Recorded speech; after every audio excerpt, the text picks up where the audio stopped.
देखते हैं आवेश के गुणों में अगली प्रॉपर्टी है बेटा आवेश का संरक्षण। यानी क्या लिखा हुआ है, आवेश का संरक्षण किसी विलगित निकाय का कुल आवेश सदैव नियत रहता है। विलगित निकाय क्या होता है, ऐसा निकाय जिसे ना तो बाहर से आवेश दिया जा सके और ना ही आवेश लिया जा सके, ऐसे निकाय को बोलते हैं विलगित निकाय। अब बात करते हैं, यहाँ पर एक विलगित निकाय बना रखा है और मान लीजिए इस पर चार्ज, इस पर 3 कूलम्स माइक्रोकूलम और यहाँ पर 4 माइक्रोकूलम और यहाँ पर 5 माइक्रोकूलम। अब मैंने क्या किया, इसमें चार्ज को ट्रांसफ़र किया। तो जब ट्रांसफ़र किया तो मान लीजिए इस पर अब आ गया 4 कूलम, यहाँ पर आ गया 8 माइक्रोकूलम। तो इस पर बताना है कितना होगा। तो हम जानते हैं आवेश संरक्षण का कि इस पर, इस निकाय पर टोटल चार्ज नियत रहेगा। यानी कि पहले का कुल चार्ज यानी कि 3 + 4 + 5, बाद के कुल आवेश के यानी कि 4 + 8 + x के, यानी कितना हो जाएगा यहाँ पर 7 और ये क्या हो जाएगा 12 इक्वल कितना आ जाएगा यहाँ पर 12 + x, यानी कि x बराबर 0, यानी कि इस बॉडी पर चार्ज 0 होगा। इसी को बोलते हैं किसी आवेश संरक्षण का सिद्धांत। कुछ इस तरीके से भी समझा जा सकता है इसे। मान लीजिए एक नाभिकीय अभिक्रिया ली है जिसमें इलेक्ट्रॉन्स और पॉजिट्रॉन्स क्रिया कर रहे हैं। यानी कि जब एक इलेक्ट्रॉन्स और एक पॉजिट्रॉन आपस में संयुक्त होते हैं तो गामा फोटोन का निर्माण करते हैं। और वो भी कितने गामा फोटोन निर्माण होते हैं, 2। तो यहाँ पर देखें इस अभिक्रिया में पहले यानी कि अभिकारक में कितना चार्ज था, तो इलेक्ट्रॉन पर चार्ज होता है माइनस का E और पॉजिट्रॉन पर होता है प्लस E। तो टोटल चार्ज कितना हो गया -E + E, यानी कि 0। यानी कि अभिक्रिया से पहले यानी कि अभिकारक का कुल आवेश कितना हो गया 0 और बाद में कितना हो गया, तो गामा फोटोन पर चार्ज होता है 0, तो बाद में भी क्या हो गया 0। यानी किसी भी प्रकार की अभिक्रिया हो उसमें आवेश सदैव संरक्षित रहता है। ये नियम बहुत ज़्यादा इम्पोर्टेंट है। अगली हम देखेंगे वैद्युत आवेश तथा द्रव्यमान में तुलना करेंगे, यानी कि comparison with mass and electric charge. तो इसमें कंपैरिजन करने के लिए हम जानते हैं कि चार्ज यानी कि आवेश का मान प्लस का भी हो सकता है, माइनस का भी हो सकता है और या फिर 0 हो सकता है। ये कब होता था, जब number of electrons number of proton से लेस होते थे। ये कब पॉसिबल था, जब number of electrons number of proton से ग्रेटर होते थे। और ये कब पॉसिबल था चार्ज, जब number of electrons number of protons के इक्वल हो। तो हमें पता चला कि चार्ज पॉजिटिव, नेगेटिव और 0 हो सकता है, जबकि द्रव्यमान सदैव क्या होता है, धनात्मक होता है। अगला द्रव्यमान वेग पर डिपेंड करता है। हमने प्रॉपर्टी देख चुके हैं, m बराबर m0 √1 - v²/c²। यानी कि अगर क्या करें, किसी ऑब्जेक्ट को हम लाइट के यानी कि लाइट के वेग से ट्रेवल कराएं तो उस समय उसका मास इन्फिनिटी हो जाता है। यानी कि जैसे जैसे हम वेलोसिटी बढ़ाएंगे तो मास इंक्रीज करता है।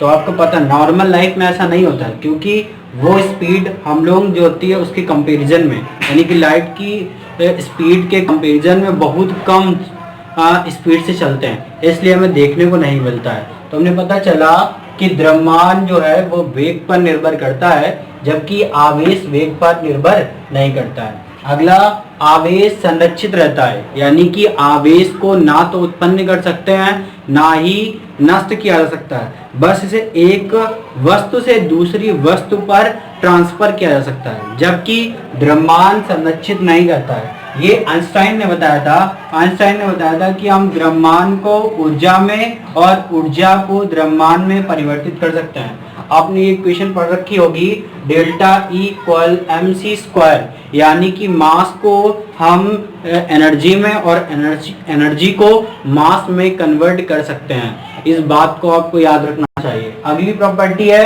आवेश का क्वांटम प्रगति यानी कि डिस्क्रीट वैल्यू में पाया जाता है, पर इस अभी तक इसके बारे में पता नहीं है, ज्ञात नहीं है। जबकि क्वांटम यहाँ पर हम जानते थे कि ये हमेशा इलेक्ट्रॉन के मल्टीपल में पाया जाता था, यानी कि पूर्ण गुणज के रूप में पाया जाता था। इसे ही आवेश का क्वांटम प्रगति कहते हैं। अगला, नेट आवेश के बिना भी द्रव्यमान का अस्तित्व है। इसका मतलब अगर कोई ऑब्जेक्ट है उस पर चार्ज 0 है पर उसका मास तो होगा। क्यों मास होगा? क्योंकि उसमें नंबर ऑफ इलेक्ट्रॉन्स और नंबर ऑफ प्रोटॉन्स होंगे, और इलेक्ट्रॉन्स का चार्ज मास होता है 9.1 × 10⁻31 kg, और जबकि प्रोटॉन का 1.6 × 10⁻27 1.67 होता है × 10⁻27 kg, यानी कि मास तो होगा। तो यानी कि पता चला कि नेट आवेश के बिना द्रव्यमान का अस्तित्व है, जबकि द्रव्यमान के बिना आवेश का अस्तित्व नहीं है। इसका मीन्स क्या, ध्यान सुने।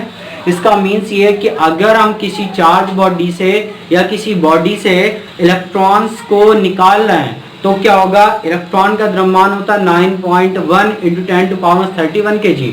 अगर हमने एक इलेक्ट्रॉन मान लो निकाल लिया तो उस बॉडी का मास कितना घट जाएगा? 9.1 × 10⁻31 kg लेस हो जाएगा। तो यानी कि यही लिखा हुआ है। जिस तरीके से हम बता सकते हैं कि जहां पर आग होगी तो जरूरी नहीं कि धुआं हो, पर जहां धुआं है वहां जरूरी है आग जरूर होगी। ठीक है ना? तो आप इस तरीके से भी इसको समझ सकते हैं। अगली प्रॉपर्टी, अगली हम देखेंगे वैद्युत आवेश तथा द्रव्यमान में तुलना करेंगे, यानी कि comparison with mass and electric charge. तो इसमें कंपैरिजन करने के लिए हम जानते हैं कि चार्ज यानी कि आवेश का मान प्लस का भी हो सकता है, माइनस का भी हो सकता है, और या फिर 0 हो सकता है। ये कब होता था? जब number of electrons number of proton से लेस होते थे। ये कब पॉसिबल था? जब number of electrons number of proton से ग्रेटर होते थे। और ये कब पॉसिबल था चार्ज? जब number of electrons number of protons के इक्वल हो। तो हमें पता चला कि चार्ज पॉजिटिव, नेगेटिव और 0 हो सकता है, जबकि द्रव्यमान सदैव क्या होता है? धनात्मक होता है। अगला, द्रव्यमान वेग पर डिपेंड करता है। हमने प्रॉपर्टी देख चुके हैं, m बराबर m0 √1 - v²/c²। यानी कि अगर क्या करें, किसी ऑब्जेक्ट को हम लाइट के यानी कि लाइट के वेग से ट्रेवल कराएं तो उस समय उसका मास इन्फिनिटी हो जाता है। यानी कि जैसे जैसे हम वेलोसिटी बढ़ाएंगे तो मास इंक्रीज करता है। तो आपको पता नॉर्मल लाइफ में ऐसा नहीं होता है, क्योंकि वो स्पीड हम लोग जो होती है उसके कंपैरिजन में, यानी कि लाइट की स्पीड के कंपैरिजन में बहुत कम स्पीड से चलते हैं, इसलिए हमें देखने को नहीं मिलता है। तो हमने पता चला कि द्रव्यमान जो है वो वेग पर निर्भर करता है, जबकि आवेश वेग पर निर्भर नहीं करता है। अगला, आवेश संरक्षित रहता है, यानी कि आवेश को ना तो उत्पन्न कर सकते हैं ना ही नष्ट किया जा सकता है, बस इसे एक वस्तु से दूसरी वस्तु पर ट्रांसफर किया जा सकता है, जबकि द्रव्यमान संरक्षित नहीं करता है। ये आइंस्टाइन ने बताया था कि हम द्रव्यमान को ऊर्जा में और ऊर्जा को द्रव्यमान में परिवर्तित कर सकते हैं।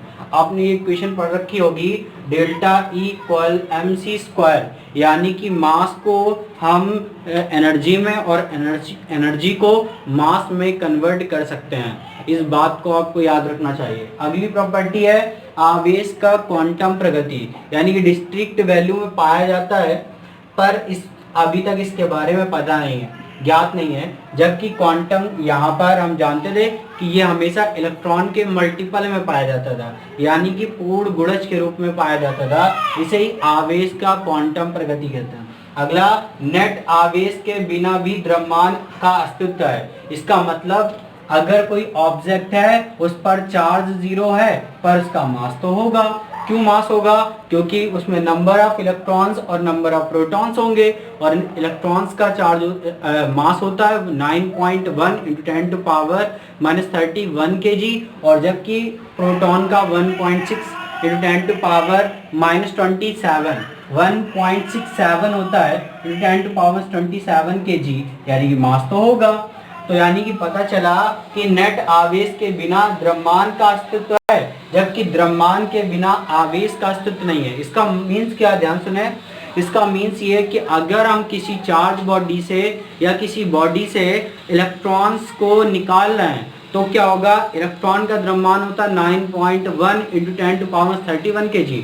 अगर हमने एक इलेक्ट्रॉन मान लो निकाल लिया तो उस बॉडी का मास कितना घट जाएगा, 9.1 × 10⁻31 kg लेस हो जाएगा। तो यानी कि यही लिखा हुआ है। जिस तरीके से हम बता सकते हैं कि जहाँ पर आग होगी तो जरूरी नहीं कि धुआं हो, पर जहाँ धुआं है वहाँ जरूरी है आग जरूर होगी। ठीक है ना। तो आप इस तरीके से भी इसको समझ सकते हैं। अगली प्रॉपर्टी, अगली हम सीखेंगे आवेशन की विधियाँ, यानी कि मेथड ऑफ चार्जिंग, यानी किसी ऑब्जेक्ट को कितने टाइम से चार्ज किया जा सकता है। तो हम जानते हैं किसी भी ऑब्जेक्ट को 3 तरीके से चार्ज किया जा सकता है। पहला है फ्रिक्शन द्वारा, दूसरा चालन, तीसरा प्रेरण। तो घर्षण विधि क्या होती है, फ्रिक्शन क्या होता है। घर्षण विधि यानी कि फ्रिक्शन क्या होता है, तो हमने इस विधि को बहुत यूज़ किया है जब हम छोटे थे।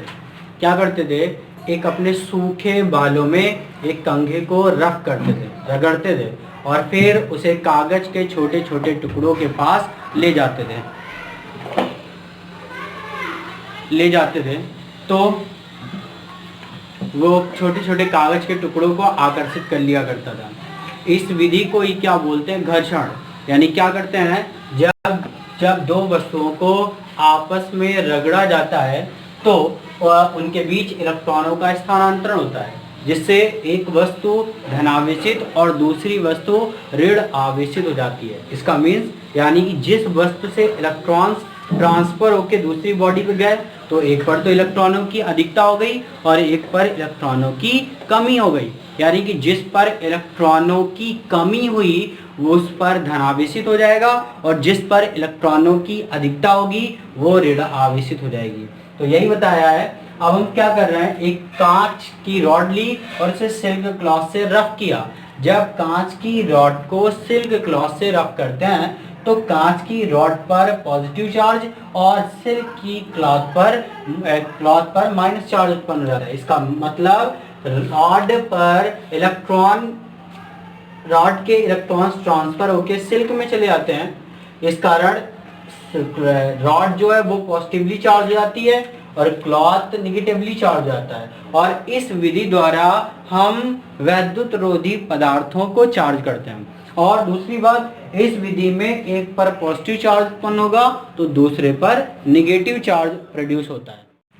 अब हम देखेंगे चालन विधि द्वारा किसी वस्तु को किस तरीके से आवेशित करते हैं। तो चालन विधि में एक्चुअल में इस विधि में इलेक्ट्रॉनों का स्थानांतरण होता है, यानी कि क्या बोल सकते हैं, वे विधि जिसमें इलेक्ट्रॉनों का स्थानांतरण होता है उसे चालन विधि कहते हैं। चालन विधि में 2 पॉइंट याद रखना चाहिए। इसमें एक जो चालक होना चाहिए वो आवेशित होना चाहिए और दूसरा ये विधि केवल चालकों को आवेशित करने के लिए संभव है।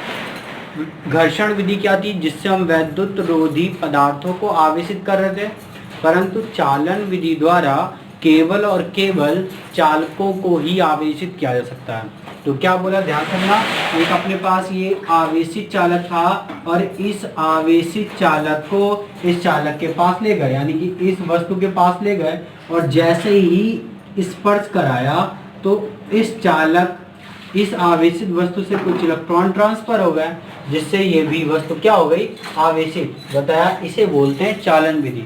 क्या बोला, जब भी किसी आवेशित चालक को किसी अनावेशित चालक से स्पर्श कराते हैं तो आवेशित अनावेशित चालक पर इलेक्ट्रॉनों का स्थानांतरण हो जाता है। इस विधि को बोलते हैं चालन विधि। ठीक, आगे अगली विधि देखेंगे प्रेरण विधि, यानी कि प्रेरण विधि द्वारा किसी चालक को किस प्रकार से आवेशित करेंगे। तो हमने क्या किया, इसमें हम 2 चालक लेते हैं, एक आवेशित चालक और एक अनावेशित चालक। अपने पास एक ये क्या है, अनावेशित चालक यानी कि इस पर कोई भी आवेश नहीं है, और एक है आवेशित चालक जिस पर मान लो प्लस Q चार्ज है। जब इस चालक को इस अन्य आवेशित चालक के पास निकट लाए तो इस पे कुछ इलेक्ट्रॉन्स होंगे।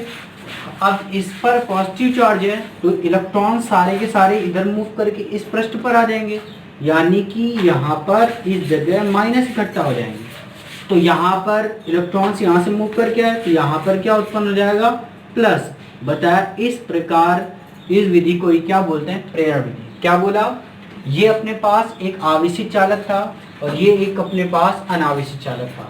बस आवेशित चालक को अनावेशित चालक के निकट ले गए तो क्या हुआ, इस पर प्लस चार्ज था तो वो क्या करेगा, इस चालक में उपस्थित इलेक्ट्रॉनों को अपनी ओर आकर्षित करेगा, जिससे वो सभी इस सतह पर इकट्ठा हो जाएंगे। और इधर से सारे इलेक्ट्रॉन्स आ गए तो इधर पर कैसा होगा, पॉजिटिव चार्ज उत्पन्न हो जाएगा। तो वही लिखा है, जब किसी आवेशित चालक को अनावेशित चालक के निकट लाते हैं तो अनावेशित चालक के पृष्ठ पर विपरीत प्रकार का व दूर वाले पृष्ठ पर समान प्रकार का आवेश उत्पन्न हो जाता है। इस विधि को क्या बोलते हैं, प्रेरण विधि। और इस विधि में एक वस्तु आवेशित होनी चाहिए, आवश्यक है, और इस विधि द्वारा केवल चालक वस्तुओं को ही आवेशित कर सकते हैं। अब यह काफ़ी इम्पोर्टेंट टॉपिक्स है, कूलॉम्स का नियम। कूलॉम्स लॉ क्या कहता है, स्टेटमेंट तो यही था कि इस नियम के अनुसार दो स्थिर बिंदु आवेशों के बीच लगने वाला आकर्षण या प्रतिकर्षण बल उन दोनों आवेशों की मात्राओं के गुणनफल के अनुक्रमानुपाती तथा बीच की दूरी के वर्ग के व्युत्क्रमानुपाती होता है। अब इसको समझते हैं कुछ इस तरीके से। मान लीजिए अपने पास दो चार्ज हैं, एक ये Q1 रहा और ये रहा Q2, और हमने सीख रखा कि अगर सेम टाइप के चार्ज हों तो इनके बीच हमेशा प्रतिकर्षण बल कार्य करता है। तो ये इसे प्रतिकर्षित करेगा, यानी कि फोर्स की डायरेक्शन कुछ इस तरीके होगी, यानी कि F12 वेक्टर्स। इसका मतलब क्या है, बल किस पर, Q1 आवेश पर, किसके द्वारा, Q2 द्वारा। तो इसको लिखेंगे कैसे, F12 वेक्टर्स। वेक्टर क्यों लिख रहे हैं, क्योंकि बल एक सदिश राशि होती है, इसलिए इसे वेक्टर फॉर्म में लिखा गया है। अब ये भी क्या करेगा, इसे प्रतिकर्षित, यानी कि यहाँ पर भी बल लगेगा और इस बल की डायरेक्शन ये होगी, और इसे लिखने का तरीका किस पर लग रहा है, 2 पर। कौन लगा रहा है, 1, तो क्या हो जाएगा F21 वेक्टर्स। और इनके बीच की जो डिस्टेंस मान रखी है वो हमने r मान रखी है। अब क्या करते हैं, ध्यान सुने, यहाँ पर अगर सेम टाइप के चार्ज लिए तो कुछ इस तरीके से लगेगा। अगर अपोजिट टाइप के चार्ज लिए, मान लो एक पॉजिटिव है और एक क्या है, निगेटिव है, इसका मतलब एक पॉजिटिव और एक क्या है, निगेटिव। तो यहाँ पर कौन सा बल लगेगा, आकर्षण, यानी ये इस पर फोर्स अप्लाई करेगा, इस पर एक्सर्ट करेगा, और ये इस पर एक्सर्ट करेगा फोर्स, यानी कि Q1 आवेश Q2 पर बल लगाएगा और Q2 आवेश Q1 पर बल लगाएगा। लिखने का तरीका, आकर्षण बल लगेगा तो इसे इस तरीके से लिखेंगे, ये रहा F12 वेक्टर्स और यहाँ पर क्या हो जाएगा, F21 वेक्टर्स। अब क्या होगा, ध्यान से देखें, ये नियम हमने चार्ज की वैल्यू बढ़ाते गए, तो जैसे जैसे चार्ज का मान बढ़ाते जाएंगे, आवेश का मान बढ़ाते जाएंगे, बल का मान बढ़ता जाता है। तो इन्होंने बताया था कि जो इन आवेशों के बीच बल लग रहा है, यानी कौन सा बल लग रहा है, यहाँ प्रतिकर्षण बल लग रहा है और यहाँ आकर्षण बल लग रहा है, वो बल दोनों आवेशों की मात्राओं के, यानी कि मैग्नीट्यूड, मात्राओं के गुणनफल के अनुक्रमानुपाती होता है। और अगर इनके बीच की दूरी बढ़ती जा रही है तो बल घटता जा रहा था, इसलिए व्युत्क्रमानुपाती होता है, वर्ग के व्युत्क्रमानुपाती होता है। अगर हम दोनों इक्वेशन को कंबाइन कर दें तो बाय इक्वेशन 1 and 2 कंबाइन कर दिया तो F proportional to Q1 Q2 upon R square, और प्रोपोर्शनल का साइन हटाते हैं, कांस्टेंट लगाते हैं K, और ये रहा K, ये Q1 ये Q2 अपॉन R स्क्वायर, जहां इस K को बोलते हैं कूलॉम्स नियतांक। कूलाम नियतांक। और भी बात समझे इस बात, अभी ये लॉ पूरा कंप्लीट नहीं हुआ है, इस तरीके लिखा गया है, पर इस बात को ध्यान सुने। आप क्या कर रहे हैं, ये इस पर बल लगा रहे हैं और ये इस पर बल लगा रहा है, सेम बल बराबर है। तो याद करें आप न्यूटन्स का थर्ड लॉ, यानी कि कोई वस्तु किसी दूसरी वस्तु पर जितना बल लगाती थी वो वस्तु भी उस पर उतना ही बल लगाती थी और विपरीत दिशा में। यहाँ पर भी वही नियम फॉलो हो रहा है। तो हमें यहाँ से एक बात पता चली कि कूलाम्स का नियम न्यूटन के थर्ड नियम को क्या करता है, फॉलो करता है। यानी क्या बताया, जितना Q1 आवेश Q2 पर बल लगाता है उतना ही Q2 आवेश Q1 पर बल लगाता है। और बात, अगर इतनी बात कहना पूरी नहीं है, अब ये बल क्या होना चाहिए, इस आवेशों को मिलाने वाली रेखा के अनदिश होना चाहिए। इसका मतलब एक ही लाइन में होना चाहिए। अगर सपोज एक आवेश ये है और ये एक आवेश ये है, दोनों आवेश हैं, ये रहा Q1 और ये रहा Q2, तो अभी भी ध्यान से देखें, इस पर हमने ये फोर्स अप्लाई कर दिया और ये फोर्स अप्लाई कर दिया, दोनों ही मैग्नीट्यूड में इक्वल रखे और डायरेक्शन में अपोजिट। तो ये कूलाम का नियम वैलिड यहाँ नहीं होगा। तो कूलाम के नियम में एक बात पॉइंट याद रखना चाहिए कि ये बल हमेशा दोनों आवेशों को मिलाने वाली रेखा में कार्य करता है। और अगर इस तरीके के बल को हम संरक्षीय बल कहते थे और केंद्रीय बल कहते थे, तो यानी कि पता चला कि जो कूलामी बल है, यानी कि ये दो आवेशों के बीच जो बल लग रहा है वो केंद्रीय बल है। कैसा बल है, केंद्रीय बल। और ये पाथ पर डिपेंड नहीं करता है, यानी कि इस बल द्वारा किया गया कार्य पथ पर निर्भर नहीं करता, इसीलिए इसे संरक्षीय बल भी कहते हैं। क्या बोले, ध्यान समझे। केंद्रीय बल क्या होते हैं, वे बल जो क्या करेंगे, वे बल जो एक ही रेखा में कार्य करते हैं उन्हें बोलते हैं केंद्रीय बल। यानी कि यहाँ पर ये दोनों के दोनों बल इस रेखा में ही कार्य कर रहे हैं, दोनों आवेशों को मिलाने वाली रेखा में ही कार्य कर रहे हैं, इसीलिए इन्हें केंद्रीय बल कहते हैं। आगे हम डिस्कस करेंगे इसके बारे में, वेक्टर नियम और वेक्टर फॉर्म, इन सब के बारे में। अभी हमने कूलाम का नियम देखा, उसके आगे हम कुछ देखना चाहेंगे। कूलाम्स का लॉ क्या था, F बराबर K, यहाँ पर Q1 Q2 अपॉन R²। यहाँ पर K बताया था कूलाम्स नियतांक होता है। K क्या होता है, कूलाम्स नियतांक, जिसकी न्यूमेरिकल वैल्यू याद रखनी चाहिए आपको। नियतांक, इसकी न्यूमेरिकल वैल्यू और डायमेंशन यानी कि विमा, ये याद रखनी चाहिए, कई बार पूछ ली जाती है। कूलाम्स नियतांक का मात्रक, विमा एवं आंकिक मान। तो कुछ इस तरीके से ध्यान से देखें, के जो है कूलाम्स नियतांक, जिसकी वैल्यू फिक्स होती है 9×10⁹। यहाँ पर अगर इसकी विमा मात्रक निकालना चाहें तो कभी भी रिकॉल कर सकते हैं इसको, आप इसको इधर लेके जाएं। तो बल फोर्स की विमा क्या मात्रक होता था, न्यूटन, दूरी का मीटर तो मीटर स्क्वायर प्रति कूलाम स्क्वायर, तो इसका मात्रक क्या हो जाएगा, न्यूटन मीटर स्क्वायर पर कूलाम स्क्वायर। अगर इसकी विमा की बात करें तो हम डायमेंशन निकालना चाहते हैं, यानी कि विमा, तो फोर्स की विमा होती थी mLT-2, लेंथ की L स्क्वायर लगाए और आवेश की AT, तो A² T²। अगर कंबाइन करना चाहें तो कंबाइन करके कुछ लिखेंगे हम इस तरीके से, क्या आएगा, mL³ T⁴ A⁻², यानी कि याद रखना चाहिए इसकी डायमेंशन mL3 T⁻⁴ और A⁻²।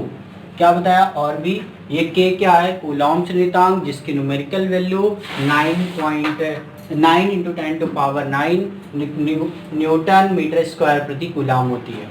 अब इसके बाद और बात करेंगे, इसे हम कभी कभी कुछ इस तरीके से लिखा जाता है, 1/4πε0, यानी K की वैल्यू होती है K इक्वल 1/4πε0, जहाँ पर ε0 को पढ़ते हैं निर्वात की वैद्युतशीलता।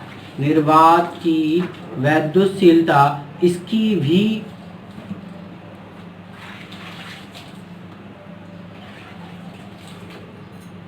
मात्रक और विमा पूछ लिया जाता है कई बार, तो इसका मात्रक और विमा भी आपको याद रखना चाहिए। एप्सिलॉन नॉट को क्या बोलते हैं? निर्वात की वैद्युशीलता। इसका मात्रक, तो हम इसका मात्रक की बात करें तो इसे भी बड़े आसानी से हम रिकॉल कर सकते हैं।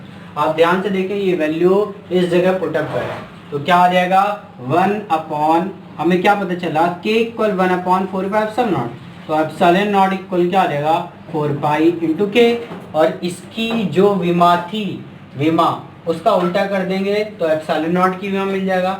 k का जो मात्रक था उसको अगर उल्टा कर देंगे तो हमें एप्सिलॉन नॉट का मात्रक मिल जाएगा, क्योंकि 4 पाई एक न्यूमेरिकल वैल्यू है, आंकिक मान, इसका मात्रक और विमा नहीं होती है। तो इसका मात्रक क्या निकलेगा बेटा? इसका उल्टा कर दो, यानी क्या आ जाएगा? इसका मात्रक कूलाम स्क्वायर न्यूटन पर मीटर स्क्वायर, और विमा की अगर बात करें तो जस्ट इसकी उल्टी कर दो k की, तो क्या आ जाएगा m की पावर -1, l की पावर -3 और t की पावर 4 और a की पावर +2 यानी कि 2। अगर इसके आंकिक मान की बात करें तो हम यहाँ पर इसकी जगह 9.9 × 10⁻9 लिख सकते थे। 4 पाई की वैल्यू 3.14 लिख सकते थे। अगर इसे कैलकुलेट करते तो इसकी न्यूमेरिकल वैल्यू 8.85 × 10⁻12 आती है, और यूनिट क्या होगी? कूलाम स्क्वायर न्यूटन पर मीटर स्क्वायर। और भी बात करेंगे, अभी हम जानेंगे इसे। अगर ये अभी तो ये चार्ज वायु में रखे थे, अगर सपोज कहीं माध्यम में रखे होते तो कैसे निकालते हैं, तो वो देखते हैं बेटा। माध्यम में जब रखे होंगे तो इनके बीच बल का फॉर्मूला क्या होगा उसे देखते हैं। अगर अभी हमने सीखा कि अगर दो चार्ज वायु में रखे हों, यदि दो आवेश वायु में प्लेस हो और तो उनके बीच फोर्स क्या होता है? तो उनके बीच फोर्स का मैग्नीट्यूड यानी कि परिमाण, यानी कि F12 की बात करें या फिर F21 की बात करें, क्योंकि हमने सीख चुके हैं कि ये कूलॉम्स लॉ न्यूटन के थर्ड नियम का पालन करता है। यानी ये इस पर जितना बल लगा रहा होगा, ये इस पर, ये आवेश इस पर जितना Q2 पर बल लगाएगा, Q2 आवेश Q1 पर भी उतना ही बल लगाएगा। और ये कहाँ पर रखे हुए हैं? वायु में। तो इनके बीच बल का फार्मूला होता है F equal 1/4 pi epsilon not, और ये Q1 Q2 upon R square, या फिर इसी को हमने पढ़ रखा था K और Q1 Q2 upon R square. अब यदि ये किसी माध्यम में रख दिए जाए, यानी कि सपोज इन चार्ज के बीच, यानी ये Q1 और ये रहा क्या Q2, और इनको किसी माध्यम में रख दिया गया है, तो जब इन्हें किसी माध्यम में रख दिया जाता है तो इनके बीच फोर्स क्या होगा?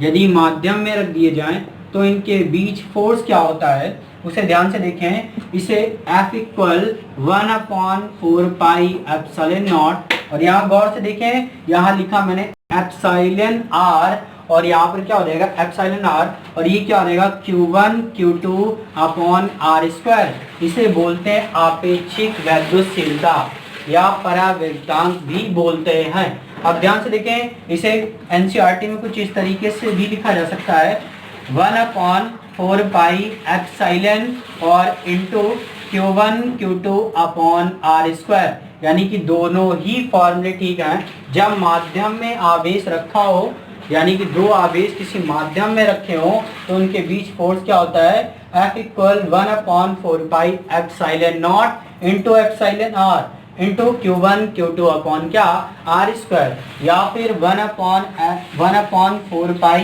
एप्सिलॉन Q1 Q2 अपॉन क्या R स्क्वायर। आगे की बात अगले वीडियो में।